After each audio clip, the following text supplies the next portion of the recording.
don't stop the groove. Glock 9 ang ityag. Let's go! Lapit mga kaibigan at makinig kayo. Ako'y may dala-dalang balita galing sa bayan ko. Nais kong ipamahagi ang mga kwento at mga pangyayaring nagaganap sa lupang pinangako.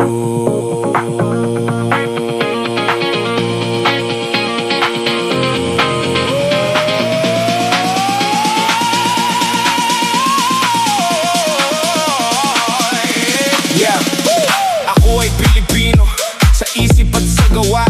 Ngunit bakit mga pinuno puro lamang salita? Isang gobyerno na kayang sikmurain at magtawanan.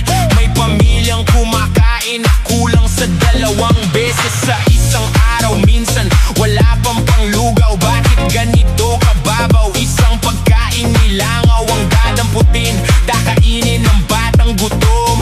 Alam ba ng mga husgado at lahat ng hukom na merong mas masahol pa sa hatol na kamatayan? Yan ay ika'y maging mahirap sa sarili mong bayan. Mga bata na ang dapat na ginagawa'y maglaro, bagkus ay agos ng pawis at magbanat ng buto upang kumita ng ilang pirasong pisong madungis.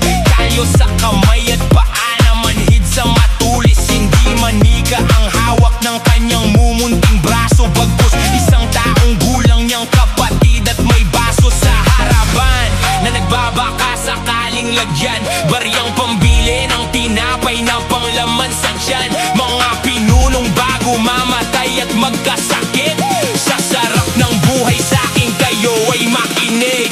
Dul mga kaigsunan, huwag paminaw ka mo. Dun ako'y dala nga mga balita gikan sa banwa ko.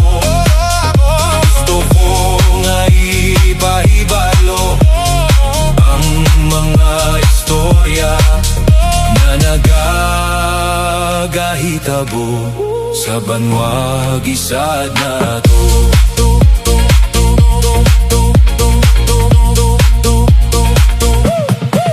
Mga bakal na dumudura ng apoy at ng tingga, tangan-tangan na balot na kasuot ng pangdigma. Bakit di mapagdugma ang mayaman na duka sa pananaw? Ang kapalit ay hapis at pagluluksa. Pare-parehong sundalo, Musliman o Kristiyano, ilan man ang masawi, di mo alam sinong panalo.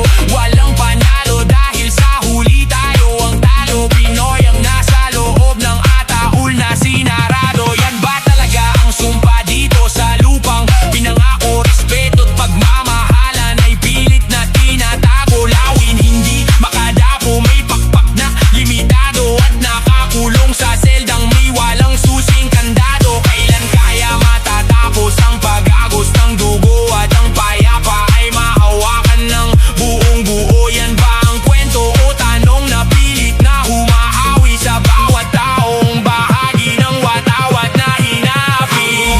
Mga kaigsunan, huwag paminaw ka mo.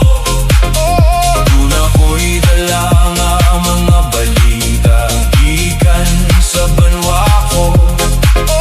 Gusto ko nga ipahibalo ang mga istorya na nagagahitabo sa banwa gisad na to.